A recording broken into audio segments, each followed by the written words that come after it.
dégradation continue de la situation sécuritaire et humanitaire dans la partie est de notre pays, en général, et dans la ville de Goma en particulier, est explosive sur tous les plans. J'exprime ma profonde compassion envers les populations durement touchées, actuellement abandonnées à leur triste sort. Je tiens à exprimer mon soutien total à nos forces de sécurité et de défense qui opposent une résistance farouche aux forces rwandaises dans la ville de Goma et ses environs. Elles peuvent compter sur notre soutien indéfectible ainsi que sur celui de tout le peuple congolais. En cas de poursuite des combats, j'exige la création d'un couloir humanitaire pour apporter une assistance à la population en eau, en alimentation et en médicaments. J'appelle les conseils de sécurité des Nations Unies, l'Union africaine, la SADC et toute la communauté internationale à prendre des sanctions contre le Rwanda pour faire respecter l'intégrité territoriale et la souveraineté de la RDC et mettre fin aux souffrances des millions de Congolais.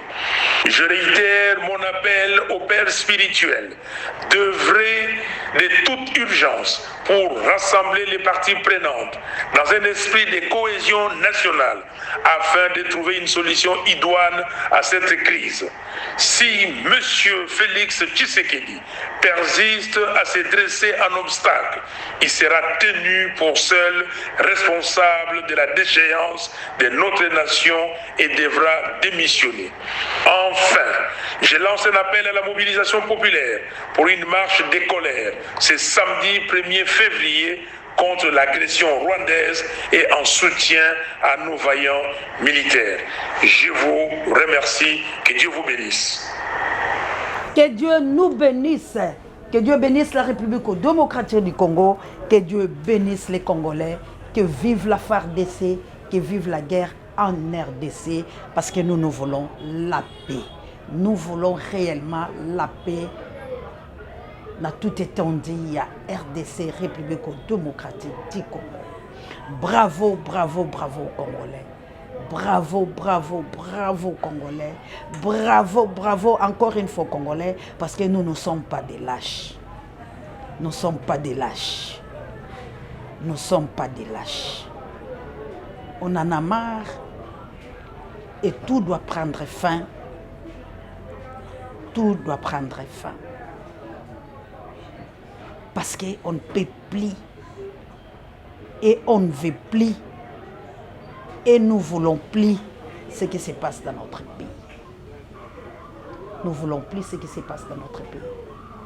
Nous ne sommes pas des esclaves. Nous vivons dans notre propre pays. Le bon Dieu nous a donné ce pays qui a tant de richesses. Et voilà. Nos ennemis veulent nous agresser, veulent nous tuer, veulent nous prendre notre terre par la force. Les Congolais disent non, non, non. Tolobi te, pe ekosalemaka les sociétés. Parce que mobilisation, sensibilisation. Aujourd'hui, Bomonike. Congolais, azalaka zobate pe nyamate, azomona oezoya. Yango tozali koloba, yo Rwanda lokolo yo lingaka ko répondre te. Nini lingaka la mboka oyo. Yo Rwandais totunaka yo mbala ombala. Nini olingaka na mboka oyo lobaka te. Kasi totali sio mosapi ya tali sapona koloba na oke tango tozoya na mboka la onde yo koloba. Tango tozoya kokotela yo nde yo koloba. Keloko nini yo lingaka na kati ya Congo. Pourquoi yo salaka Congo guerre ozalaka la besoin ya mabele na ye? Ozalaka la besoin ya nini ya Congo? Et voilà maintenant. Tozoya vers yo. Poto solola na yo. Poto silana na yo. Vidéo Kabuya Lombos.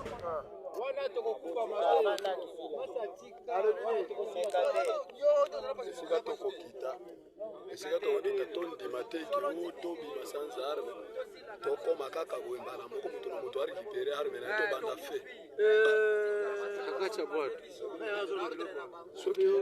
soki tokomi wana balakisaka te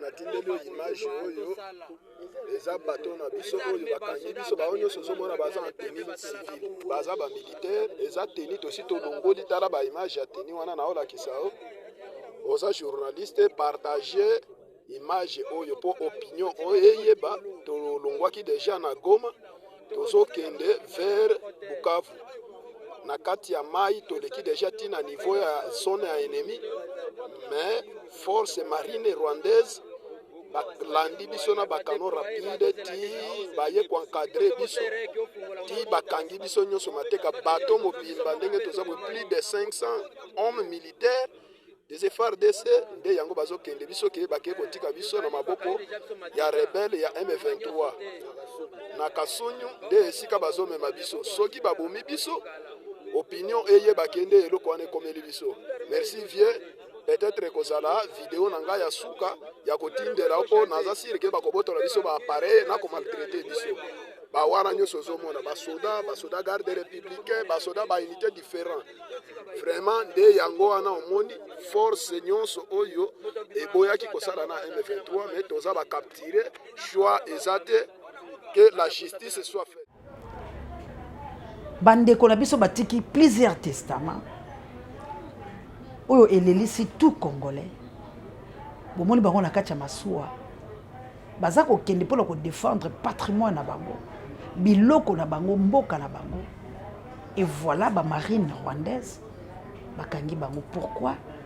Il y a des traîtres congolais oyo bazolinga makambo ezosalama mpo bango babénéficier nayebite en quoi yo oyo za congolais yo oyo za mwana Congo okosepelake makila etangaka boye okosepelake babomaka ba congolais po yo ozo gagner eloko nini po yo ozo gagner eloko nini bondoki na yo ya lolenge nini oyo yo ozo ndima souffrance ya lolenge boye po yo ozwaka eloko nini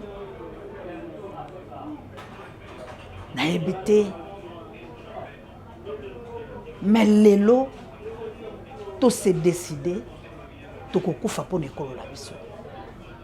Lelo to se décider que Congo eza ya biso tellement bino ba autorité tellement bino ba konzi président de la République comme on mboka Félix Antoine Tshilombo ozo mona makambo oyo mezolo belelo côté biso to kolobisa yo biso ba congolais ba colonation ba kolomboka oyo tozo souffrir biso ba mama oyo to botaka bana oyo tozo nyokwama na komona makambo ezo komela biso biso ba mama oyo to bota yo Félix Antoine Tshilombo to kolobisa yo pona mboka oyo to kosalisa yo par force pona mboka oyo ou au démissionner au tika ba peuple congolais ba avancer ya kobundela mboka na bango ou oloba quelque chose pour la nation congolaise. Parce que c'est toi les garants, on les garants de la nation.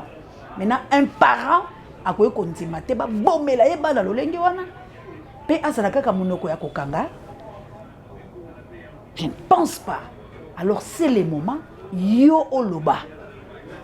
C'est le moment yo oloba. Ou au-delà des missionnaires parce que ça ko engagé yo parce que nyonso oyo ezo ya na mutu na yo ba soldat ba lobi justice ko sala bozo boma biso nanya zo boma bango ezali yo mokonzi ya mboka parce que yondo yebi guerre oyo yondo dénoncer guerre oyo yondo loba et puis pourquoi ça la ka faible pourquoi que ndaka faire bango pourquoi parce que yo yebi ozala combattant au bondi la mboka cela veut dire ozaki la pensa mboka vivre boité et pourquoi ozongi se mboka la kao. Pourquoi ils ont dit que la banguna bazwa mboka? Pourquoi papa? Et là qu'on ils ont peki sayo oloba. Boloba ki guerre ezate. Boloba ki guerre ezate. Tshilanga mundele oka. C'est très grave ce qui se passe au Congo, puisque le Conseil de sécurité de l'ONU s'est réuni. Le Rwanda a envoyé des troupes en République démocratique du Congo pour soutenir des groupes armés du M23 pour créer le chaos encore dans ces éternelles guerres du Congo qui durent maintenant depuis quasiment 30 ans, qui ont fait des millions de morts, des millions de victimes, et ça continue. Et plus personne ne sait comment gérer ces troupes du Rwanda qui agressent continuellement la République démocratique du Congo. L'armée régulière de la RDC ne peut pas gérer ces guerres continuelles car le Rwanda continue d'être armé par l'Occident. Il y a des enjeux énormes. Vous savez que l'informatique, l'intelligence artificielle, toute la technologie dépend de ces minerais qui sont en RDC. Donc, on sait que ces troupes rwandaises sont soutenues par les Occidentaux. Et la RDC a tenté un procès contre Apple pour utilisation de filières mafieuses, de filières criminelles pour obtenir ces métaux précieux, ces terres rares. Malheureusement, cette guerre du Congo passe toujours sous les radars de la presse internationale. Très peu de personnes en parlent. Heureusement, il y a les réseaux sociaux pour en parler. Mais même l'ONU, le Conseil de sécurité, s'est réuni en urgence pour parler de ce problème, pour essayer de trouver des solutions. Mais il faut que le grand public se saisisse de ce problème-là. Si on peut interpeller nos gouvernants, si on peut faire appel à la presse nationale, alors les gens en parleront et alors j'espère que le monde entier se saisira de ce problème terrible qui fait, je vous le rappelle, qui a fait des millions de morts. Et tous les jours, des gens continuent de mourir sous l'assaut de ces groupes armés, le M23, mais il y en a d'autres aussi, en RDC pour des minerais, pour de l'argent. Mais bino bolobaki guerre ezalaka te. Bolobaki ba Rwandais bazakala Congo te. Bolobaki ba Rwandais bazalaka la mboka te. Bolobaki ba Rwandais ba menasaka Congo te. Mais nani c'est quoi azo menacer Congo? Rwanda tindi troupe na ye et appuyé par des occidentaux. Oh bino bokende pas la bango tongo pourquoi toloba eloko ni bokenda koluke pa mendele. Mutu alingi yo te. Mutu aza monguna ya bana na yo, azo boma armée na yo. Azo linga rendre au faible, aza camarade na yo pourquoi? Nazo yeba te na mitu na nono eloko ni esala ka ba konzela biso faiblesse wala ngala ngino na yeba. Yo tongo komi mo konzela ka pour défendre ni mboka te. Tango bo prêter serment bolobaka nini? Mais comment tant que vous si quand vous avez besoin de s'enrichir, vous croyez que beaucoup ça beaucoup de biloko nyoso eza na Congo, beaucoup zo yango pe beaucoup tika yango pe Congo kotika la kaka. Pourquoi vous avez la posa na ya ko s'enrichir? Au lieu mboka na yo développer yango, au lieu mboka na yo sa yango bolamu. Boyoka kandenge nini otango makila ya bana Congo ezotanga. Boyoka kandenge nini otango bazolo que vous êtes un pays pauvre. Boyoka kandenge nini otango bazolo vous êtes éléphant au pied d'argile. Boyoka kandenge nini otango bazo finga bino. Et ça la kabino ndenge nini. Yango boko tande na bakisi yango elongola bino bomoto. Parce que ngai ndenge nazo yoka naza santé malamu te. Mais pour ma nation, il faut to kende to bunda. Et le toko banguna la bino. Mais quand même merci parce que ba congolais ba lobité. Mondela lobi faut ba pantisango ba loba. Il faut ba telema. Tozolo ba kaka po biso soto bika. Tozolo ba poto ini montute. Mais ya boye salama wapi. Un adversaire Rwanda. Aïe o ezo menacer biso parce que tolia dévoué par interdit na loba yango bandakala. Nazali ko benga ba oyanga ba obalingaka biso c'est le moment.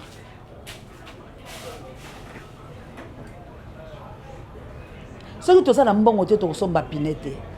Soki toza na mbongo te o to sali lelo parce que ebele to sensibilisaka ebele to sala mo ba magablo moko ya coin po batu ba yebaka la banzi ba oya biso ba yebi.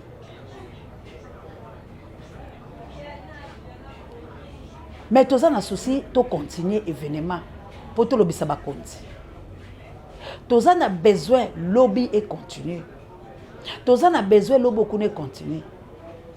Équipé pour la télé États-Unis d'Amérique. Prompt rétablissement là. Maman Célestine, à France. Papa Michael et ça moi kala zwaka otemele lo kabuya koluka. Papa le frère de maman Clarisse a habité mais to koluka bino. liposa na ngai ino tokobengana mwana mère de Brino en Autriche prompt rétablissement na kobenga okaka ndeko langa abanzila tikelaki au voice la chabienne tobengana kala kilame tobengana tolingi biso tout en tout cas bandeko langa il faut eloko oyo tokenango tina ti ndenge président Félix alobaki il faut congolais lokola totelemi pour na libela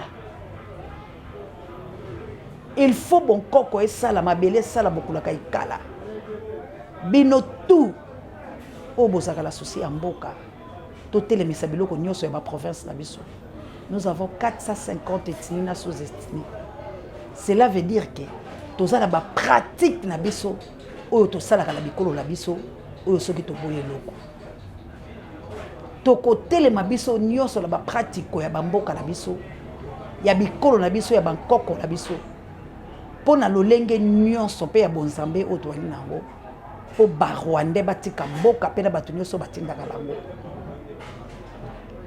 Ce n'est plus le temps ya kosala makambo ya lokuta ezali tango oyo yo na ngai tovanda la mesa toloba te lelo la banze bokomona no Océan du Congo peuple congolais azoloba langage moko na mama na tata na moto nyonso azoloba kaka ke tolembi toboyi tokende tosimba bibundeli nyonso biso wana tobima boyoki pe message ya mwana mboka Martin Fayulu Madidi président élu massivement en 2018 pe moko oyo totikala na ye alingaka peuple na ye l'homme du peuple oyo azotambola na peuple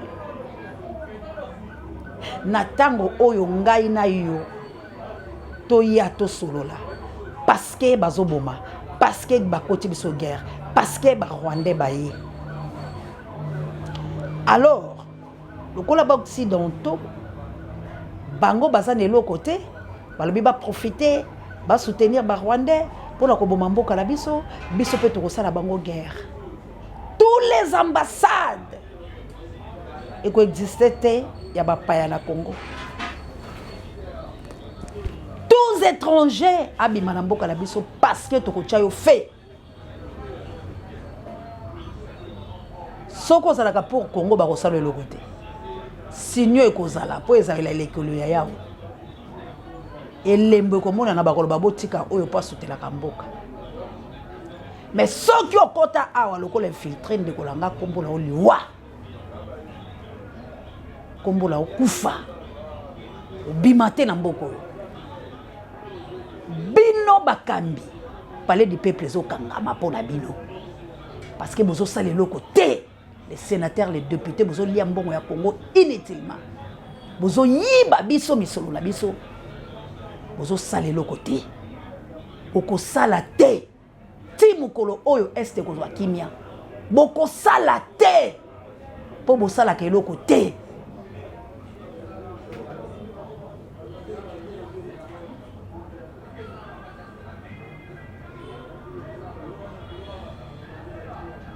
lelo tolobaki mwana na commune na ye sala mosala oyo ezosepelisa motema nango kabu ya mema biso.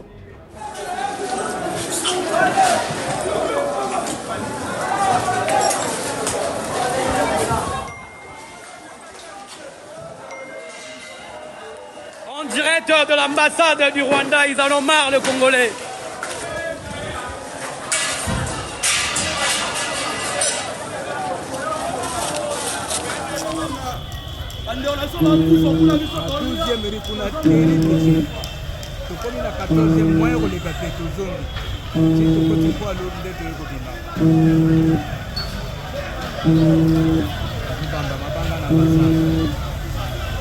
La manifestation, papa.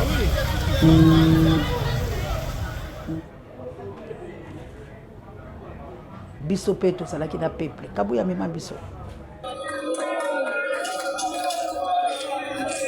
Papa bana.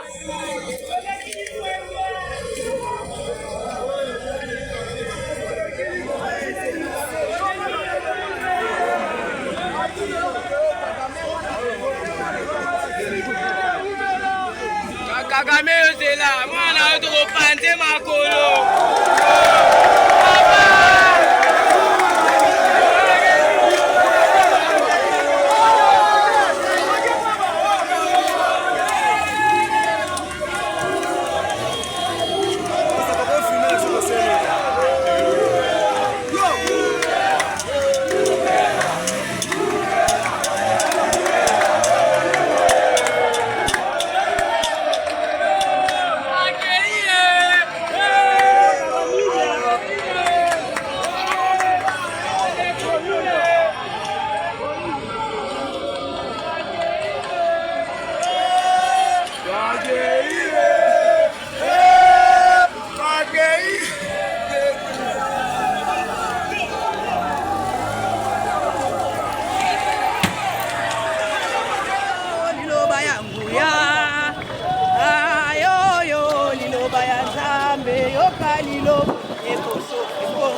Tomika kokota bipai na bipai pour être total sa peuple congolais malgré avant tout eza mboka la biso yango tozali kosenga na ba résistant conscient il faut que tout ça la guerre na yebisaka bino opération Jeanne d'Arc na yebisaka bino ke sengeli to bunda poto so kimia ebele bofinga ebele boloba mais lelo na banzi ete bokokumisa chaîne oyo bokolakisa bitema malamu na bino ya s'abonner massivement encore une fois pe ya kopartager ka bémission parce que eza chaîne moko elobelaka bino vérité eza chaîne moko oyo dénonçaka eza chaîne moko oyo yaka kobimisa biso kolongola biso na bolema tozali bobele kokendeke kotambola salam alaikum mama Jawa la ba mizema ngo bozala South Africa la mboka ya Kilo Mpinga ba pour amento Angola no bondi ya botar de bono et la air bozola ndabiso mamo d'Angola la mokiteno Florence ya Matondo Midu Zambia ya pambola tout congolais ba o bazali ko bela ba o ba kufeli ba condoléances pe ba prompt rétablissement na bino pour être beauté les mabo soutenir mboka to ko bengana pour la continuité ya misala tozali ko interpeller conscience ya bakonzi na banzi ete boyebi ke mboka na biso eza na danger bobombaka lelo vérité ebimi et puis lelo nde ekomi pe sombele suka bisanga biso na bino il faut to bundela mboka mutu moko te akosala musala mutu moko te akokendaka bureau mutu moko te akopusaka mutuka na yepo to monaka bino na ba jeep na ba bar na ba terrasse na ba wapi to koluka bino partout mutu moko te akozala nesengo mutu moko te akozala nesengo tokozala la matanga ti mokolo toko délivrer Congo yango tozo senga soutien partout parce que il faut makambo yexila il faut matanga elongo la Congo alors biso na bino tokolanda bino na ba boîte bokendaka tokolanda bino partout parce que il faut bosala quelque chose pour la mboka.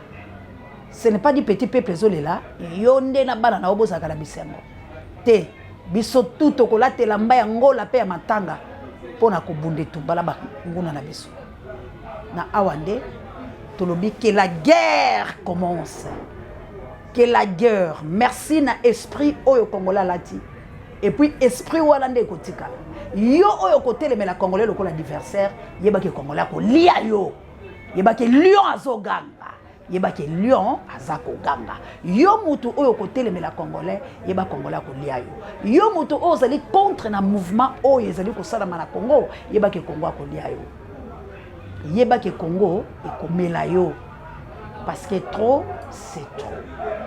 Merci na bino nyonso, merci na ba congolais nyonso.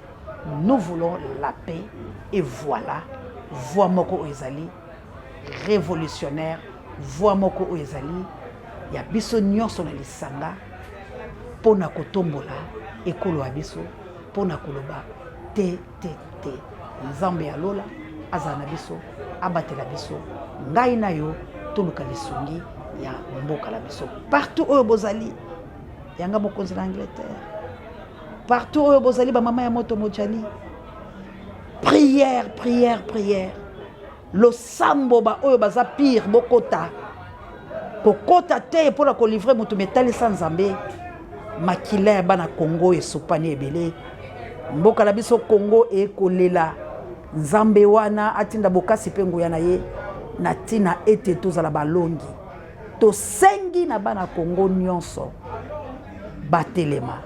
Merci encore une fois. Congo au Congolais, Congo au Congolais. Rwanda tozakuya, Boccidentaux bokokamwa. Na mboka na biso tokozala tana ambassade ya batu moko te. Nyonso ekolala. Pe yo Rwandais oza na Congo, yebaki toyebi ndako. Yo pe oyo kokotela ba Rwandais, yebaki toyebi ndako. Yo oyo okokota pola kosala biso mabe, yebaki toyebi ndako. La patrie ou la mort, nous vaincrons. Ingeta.